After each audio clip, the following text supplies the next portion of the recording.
vamos a hablar de un material que literalmente construye nuestro mundo moderno, el segundo material que más utilizamos en la Tierra después del agua y el más abundante en nuestras casas, ciudades y pueblos. Por supuesto, estoy hablando del cemento. Este increíble recurso está presente en casi todas las estructuras que nos rodean, pero también es responsable de una buena parte de nuestra producción de CO2. Hoy, en Size Matters, ¿qué es el cemento? ¿Cómo se fabrica y cómo funciona? ¿Qué estrategia podemos utilizar para reducir las emisiones de CO2 de esta industria? ¿Y qué tuvo que ver mi doctorado en todo esto? Bueno, chavales, entonces por fin hoy vamos a hablar de mi tesis de doctorado y del cemento. Yo sé que muchos lo sabéis, pero intuyo que muchos no lo sabéis. En mi tesis estuve trabajando con un nanomaterial, por lo tanto, con cositas de nanociencia y nanotecnología, pero este material es uno de los componentes principales del cemento. Así que en este vídeo lo que vamos a hacer es primero entender lo que es un cemento, específicamente el cemento Portland, y después vamos a ver un poco qué es lo que yo estuve investigando, ¿vale? Antes de eso, un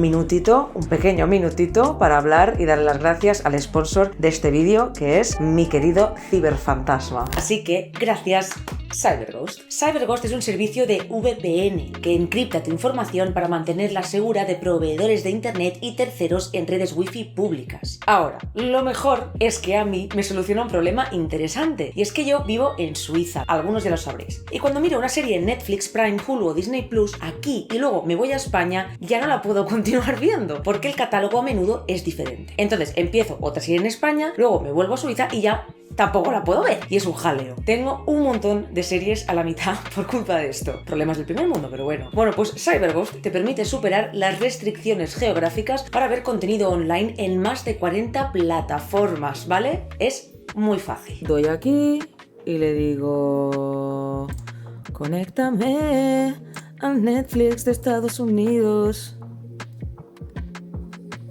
Y ya estoy conectada. Y acabo de entrar en el Netflix de Estados Unidos. XOXO, Gossip Girl. Te permite conectar hasta 7 dispositivos simultáneamente y ofrece una garantía de devolución de 45 días. Así que, los que tengáis miedo al compromiso, pues eso que os lleváis. CyberGhost tiene 5 estrellas en Trustpilot y más de 38 millones de usuarios, así que no es moco de pavo. Y importante, usando el enlace en la descripción, clica.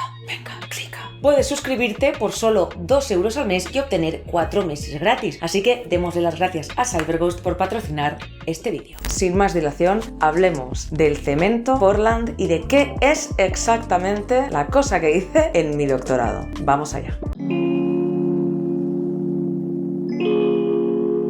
Los primeros materiales cementosos se utilizan desde hace unos 12.000 años, remontándose a principios del periodo epipaleolítico y hallándose en lo que hoy conocemos como Egipto, Turquía e Italia, entre otros países. Estos materiales estaban compuestos de tierra, piedra caliza, sulfatos de calcio, cal apagada y ceniza volcánica o pozolana, y se utilizaron para construir todo tipo de edificios, desde viviendas hasta monumentos como el Coliseo. Sin embargo, no fue hasta la Revolución Industrial en Europa durante el siglo XVIII que se hicieron nuevos descubrimientos que permitieron que el cemento se convirtiera en el rey indiscutible de los materiales de construcción. La creciente necesidad de construcción de edificios en las ciudades y el reciente interés por estos materiales llevaron a Joseph Aspdin, un albañil y constructor británico, a experimentar con piedra calcinada y agua y a desarrollar en 1824 la mezcla cementosa conocida hoy como cemento Portland. Es posible que hayas escuchado esto de cemento Portland otras veces, pero ¿sabes qué es exactamente? Vamos a verlo. El cemento Portland se produce calentando arcilla y piedra caliza molidas a aproximadamente 1450 grados centígrados, un proceso conocido como sinterización, sintering. Y atención, porque esta primera etapa es justo el quid de la cuestión con el tema del CO2. Resulta que la reacción de calcinación de la piedra caliza libera como producto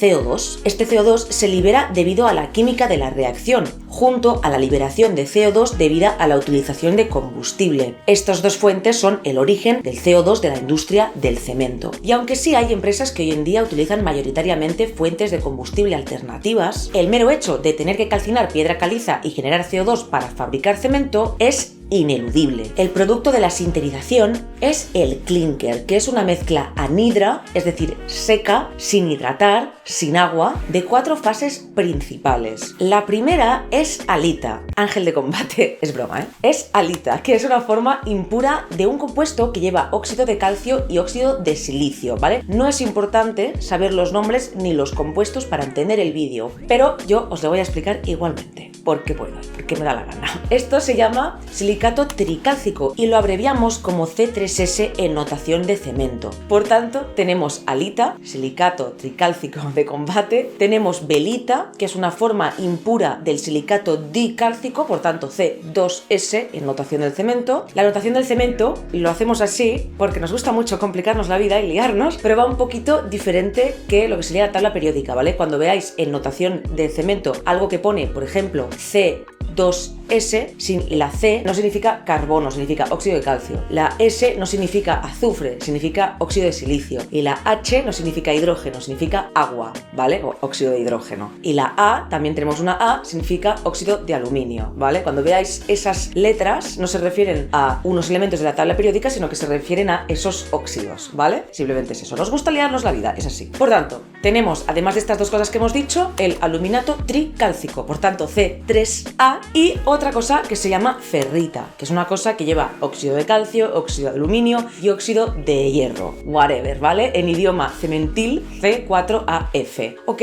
Hasta aquí no he perdido a nadie, por si acaso recapitulemos. Tenemos que el primer paso para conseguir cemento Portland es moler piedra caliza y arcilla a 1400 grados. Casi nada, la temperatura que hace en Sevilla los veranos, ¿vale? Y obtenemos esta mezcla mágica llamada clinker, que lleva halita o C3S, velita o C2S, C3A y C4AF. Entonces, ahora lo enfriamos todo y por lo general le añadimos yeso, gypsum en inglés, que se añade para regular la reactividad durante la hidratación. Es decir, para que cuando le echemos agüita a todo esto no se seque demasiado rápido y tengamos tiempo para poner el cemento en su sitio. Lo que vendría a ser tener tiempo para construir, ¿vale? Bien, pues le añadimos yeso y lo molemos, we grind it. Y una vez todo finito y picadito, ya podemos decir que tenemos una bolsa de cemento Portland con algo de yeso, ¿vale? 95% cemento Portland, 5% yeso. ¿Y ahora qué hacemos? Pues ha llegado el momento de echar agua y llevar a cabo el proceso de hidratación. Por tanto, vamos a echarle agüita.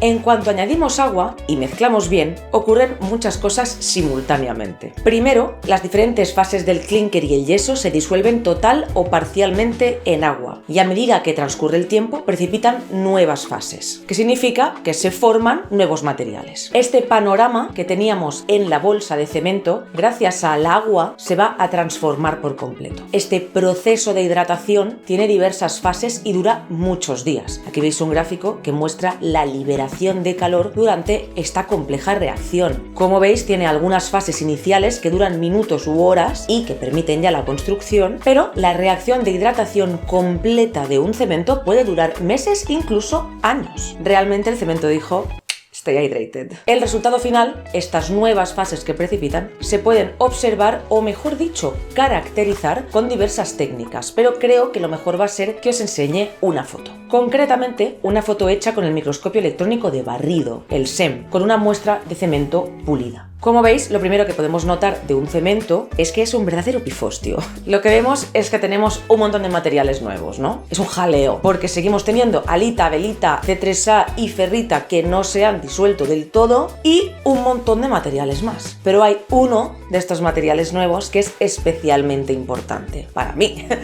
El CSH, que significa Calcium Silicate Hydrate o hidrato de silicato de calcio. La H, como os decía, ¿no? En idioma cementil no es hidrógeno, ¿vale? Es agua. Este material es un producto de hidratación, es decir, aparece una vez hemos hidratado el cemento que teníamos y además incorpora el agua en su estructura. Cuando se forma va ocupando mucho volumen, en parte porque incorpora el agua dentro y además actúa como pegamento, uniendo los diversos granos de materiales anhidros, secos, que andan andan por ahí. El CSH constituye alrededor de un 60% del producto final de un cemento Portland hidratado y juega un papel fundamental en las propiedades del cemento. Este CSH se forma mayoritariamente gracias a la hidratación de la fase aquella que llamábamos C3S, halita silicato tricálcico de combate. Esta reacción, que está muy simplificada aquí, es importantísima en química del cemento y resume uno de los puntos más importantes, si no el que más, de la hidratación de un cemento Portland, que es esta transformación del C3S, que es una fase anhidra, seca, ¿no?, en CSH, que incorpora el agua y que ocupa mucho espacio y es como una especie de pegamento. Aquí vemos que los productos de la hidratación a los 3 días de entrar en contacto con el agua van ocupando más y más espacio, teniendo a los 28 días muchos menos poros, que son las zonas oscuras. Y esto es un poquito la base para entender cómo se fabrica y cómo funciona el cemento Portland, que constituye la gran mayoría del cemento que utilizamos. Es una mezcla de materiales que obtenemos al calcinar y moler piedra caliza y arcilla y que al ser mezclados con agua se disuelven parcialmente para crear más materiales, algunos de ellos actuando a modo de pegamento que se endurece. Así podemos utilizar el cemento para hacer edificios, suelos, vigas, lo que sea. Aunque el cemento Portland se utilizó principalmente para construir edificios industriales durante el siglo XIX, hoy en día se produce masivamente, alcanzando un récord de producción estimado de 4,5 mil billones americanos de toneladas al año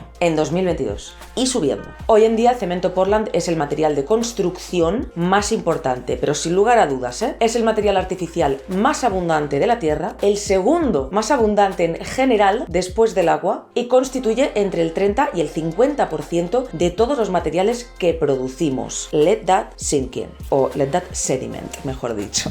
Fíjate cuando salgas de casa y dime, ¿dónde está el cemento? Porque está en todas partes, es omnipresente. ¿Pero por qué, no? ¿Por qué lo utilizamos tanto? ¿Por qué está todo lleno de cemento? Pues mira, las principales razones son su durabilidad, su fiabilidad, la resistencia a la erosión, su bajo costo de solo $0,12 por kilo aproximadamente, la abundancia de las materias primas que se necesitan en la corteza terrestre, su versatilidad y su baja huella de carbono, de 0,7 kilos de CO2 por kilo de cemento. Y ahora me dirás, Ana, ¿cómo que baja huella de carbono? ¿Cómo va a ser eso si nos acabas de decir que hay un problema gordo con las emisiones de CO2 del cemento? Claro, pero es que también te acabo de decir que producimos cantidades ingentes de cemento. Pese a que es uno de los materiales de construcción que menos CO2 produce por kilo de material, lo fabricamos en tales cantidades que la evidencia señala que la industria del cemento está contribuyendo al menos con el 7-10% de las emisiones antropogénicas de CO2. Es decir, que ese CO2 que liberamos al calcinar piedra caliza y con la maquinaria en sí, y el fuel y tal, asciende a entre el 7 y el 10% de las emisiones de CO2 de origen humano. Por lo tanto, existe una creciente necesidad de nuevas estrategias para paliar esta contaminación, así que no nos queda otra que intentar hacer que la fabricación del cemento sea más sostenible. Lo cual es muy fácil de decir, pero no tan fácil de hacer. Entonces, ¿qué hacemos? Pues mira, la estrategia líder y en la que se centraba la investigación de mi laboratorio es añadir unos materiales a los que vamos a llamar materiales cementosos suplementarios, SCMs para los amigos, con la idea de reducir la cantidad de clinker que utilizamos. Estos materiales, los SCMs, pueden ser productos secundarios de otras industrias. O pueden ser naturales, ceniza volcánica, arcilla calcinada, piedra caliza natural y sin calcinar y muchas otras cosas. En mi laboratorio se utilizaban sobre todo arcilla calcinada, calcined clay, y piedra caliza sin calcinar. La gracia de estos materiales es que no implican la generación de CO2 en su fabricación y que también tienen propiedades mecánicas interesantes para un cemento. Por tanto, recapitulemos. Calcinamos la piedra caliza y la arcilla iniciales, obtenemos el clinker, lo enfriamos y le añadimos los materiales cementosos suplementarios, piedra caliza sin calcinar y arcilla calcinada. Le añadimos el yeso, lo molemos todo y lo metemos en una bolsa. Ahora nos queda una bolsa con un mix algo diferente. 50% cemento Portland, 30% arcilla calcinada, 15% piedra caliza y 5% yeso. Y esto ¿Por qué? Pues porque para crear el cemento Portland tenemos que generar CO2 sí o sí, por el tema de calcinar la piedra caliza al principio, pero no para crear los materiales cementosos suplementarios. Por lo tanto, el CO2 que hemos generado para fabricar esta nueva bolsa de cemento es muy inferior a la cantidad de CO2 que generaríamos con la fabricación de la primera bolsa. De hecho, podemos reducir las emisiones de CO2 en un 40% con esta mezcla. Este tipo de cementos que llevan materiales cementosos suplementarios son muy conocidos y estudiados, y específicamente esta mezcla que acabamos de hacer sería un LC3, el C3, que significa Limestone Calcined Clay Cement, LC3. Mi laboratorio era famoso por esto, inventaron esto, y la máxima exponente es mi jefa, mi ex jefa, ahora soy mi propia jefa, ¿vale? Estafa piramidal. Mi ex jefa, Karen Scrivener. Si queréis saber más de estas cosas, os dejo links de publicaciones en la descripción y el link a la web del lab mismo, y ahí tenéis más info. Vale, os prometo que nos vamos acercando a mi doctorado. Hemos visto cómo se hace el cemento Portland. Hemos visto que además podemos añadirle materiales suplementarios para reducir la cantidad de clinker que necesitamos por bolsa. Pero claro, hay un pequeño problema. El problema es que no podemos ponernos a sustituir con materiales suplementarios hasta la saciedad, porque si no nuestro producto final no va a tener las propiedades necesarias. Y no queremos que se nos caigan los edificios. Actualmente podemos sustituir alrededor del 50% como máximo, como en el ejemplo de la bolsa de LC3. Pero, por supuesto, lo que nos gustaría es poder sustituir más, ya que así no generaríamos tanto CO2, o como que menguaríamos aún más la cantidad. Bien, pues resulta que cuando yo llegué a mi laboratorio se había estudiado un poco lo que ocurre cuando se añade zinc.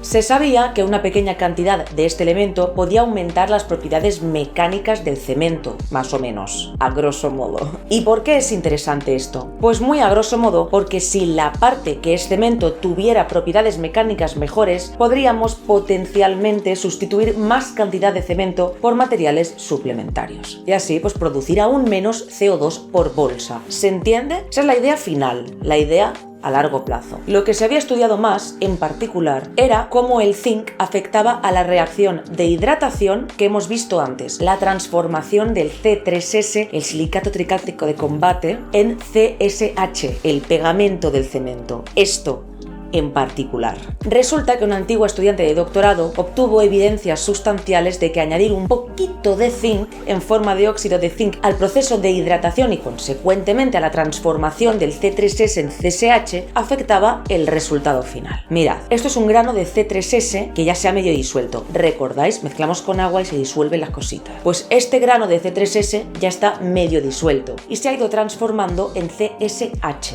el pegamento. ¿Qué es esto que veis alrededor? Sin zinc, el CSH crece más o menos así, cuando se hidrata el C3S. Pero en presencia del zinc crece aún más. Además, el zinc también mejoró, en este caso, la resistencia a la compresión de las muestras. Entonces, había propiedades mecánicas mejoradas gracias a la presencia del zinc. Por lo menos en este caso en particular, en que no estamos hablando de hidratar cemento Portland como tal, sino solamente el C3S, que es uno de los componentes que hemos visto antes. Como veis, estamos afinando cada vez más, poniéndonos cada vez más específicos, porque por lo general en ciencia intentamos estudiar los problemas de manera aislada. El cemento contiene muchos materiales y muchos procesos que a día de hoy siguen siendo motivo de debate científico, y para intentar abordar preguntas tenemos que simplificar. Por tanto, tiene sentido que en lugar de estudiar la acción del zinc en una bolsa de cemento Portland tal cual, las preguntas fundamentales las intentemos resolver poco a poco, en este caso fijándonos en la hidratación del C3S y en su transformación a CSH. Aquí, precisamente, entro yo, haciendo un tipo de pregunta aún más específica. Y es que en mi doctorado yo estudié el CSH, el Calcium Silicate Hydrate, el producto de hidratación más abundante del cemento y el principal pegamento del mismo. Y la pregunta que quería responder fue: si fabrico CSH en el laboratorio en presencia de zinc, en la estructura atómica del CSH resultante, zinc, ¿dónde estás?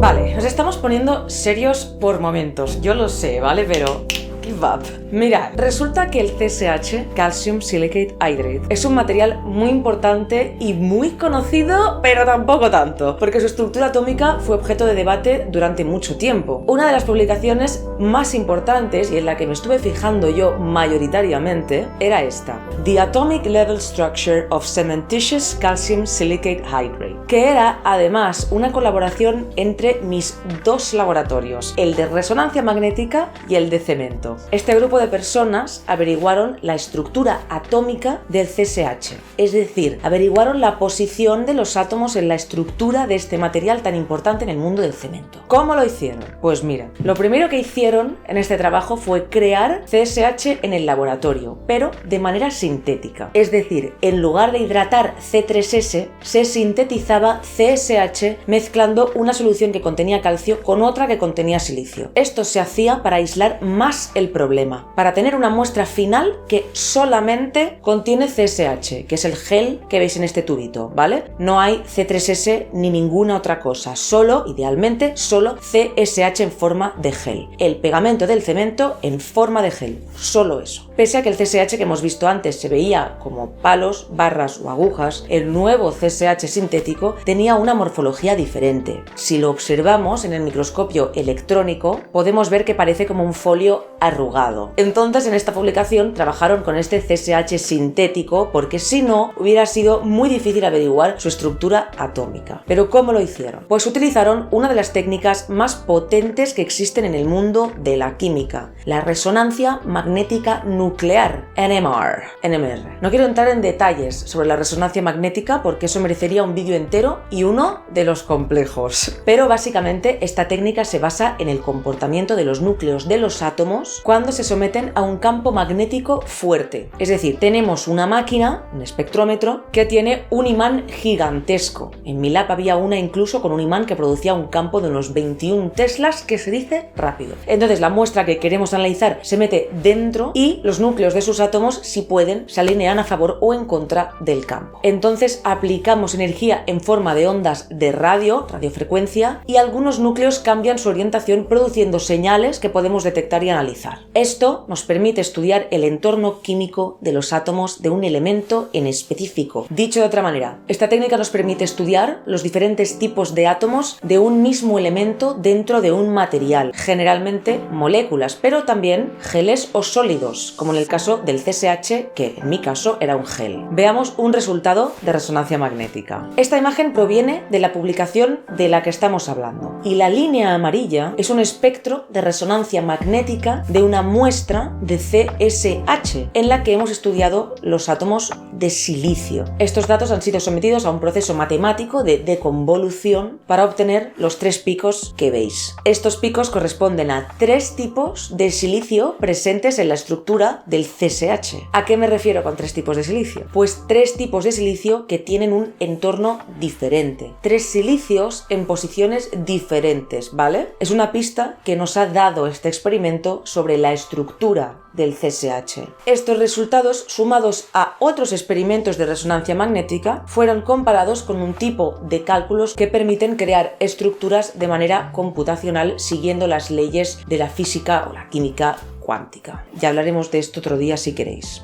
Es otro pifostio, ¿vale? Las estructuras creadas fueron comparadas haciendo los cálculos pertinentes, y muy a grosso modo lo que estoy diciendo, ¿vale?, con los resultados experimentales, y al final se determinó que la estructura del CSH, que concuerda con los experimentos y las computaciones, es lo siguiente: cadenas de silicio y calcio con una geometría específica en la que tenemos los 3 tipos de silicio. Los silicios que están al final de una cadena, los que llamamos Q1 y que son equivalentes más o menos entre sí, ¿vale? Los silicios que están protuberando hacia el espacio que hay entre capas y que está lleno de moléculas de agua, los llamamos Q2b, y los silicios que están aquí en medio los llamamos Q2p. Son 3 tipos de silicio diferentes que forman, junto al calcio, cadenas de silicio, ¿vale?, unidas mediante oxígenos. Por tanto, este grupo de personas determinó la estructura del CSH mediante la fabricación de CSH sintético para aislar el problema, mediante resonancia magnética y mediante cálculos computacionales. Aquí, in the midst of this mess, yo empecé mi doctorado. Pero no temáis,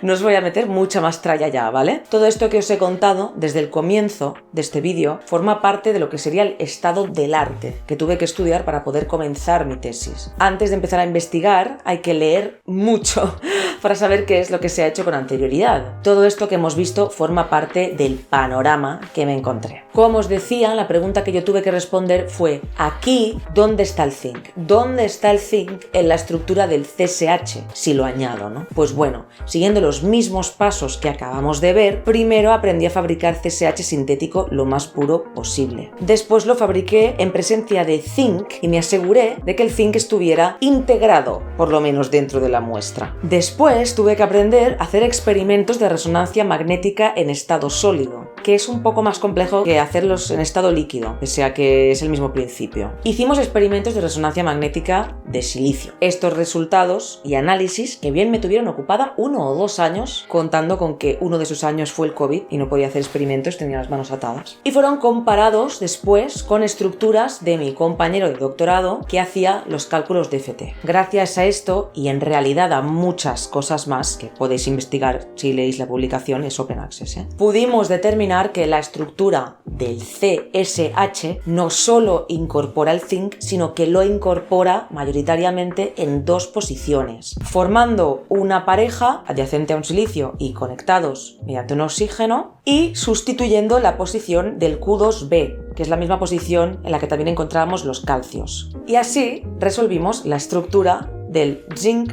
Modified Calcium Silicate Hydrate, ¿vale? Lo podéis leer sin necesidad de meterlo en Sci-Hub. Estuvimos hablando de Sci-Hub hace poco. Lo podéis leer porque es un artículo de acceso abierto, Open Access, en la revista JACS. Todo esto que acabamos de ver, en realidad, es bastante más complejo. Incluye el trabajo de mucha gente, de unas 9 personas, si no me equivoco. Para los que os interese mi tesis, sabed que mi trabajo no terminó aquí. Pues hicimos un modelo cinético del crecimiento del CSH sintético, pero eso es otro movidote gordo, ¿vale?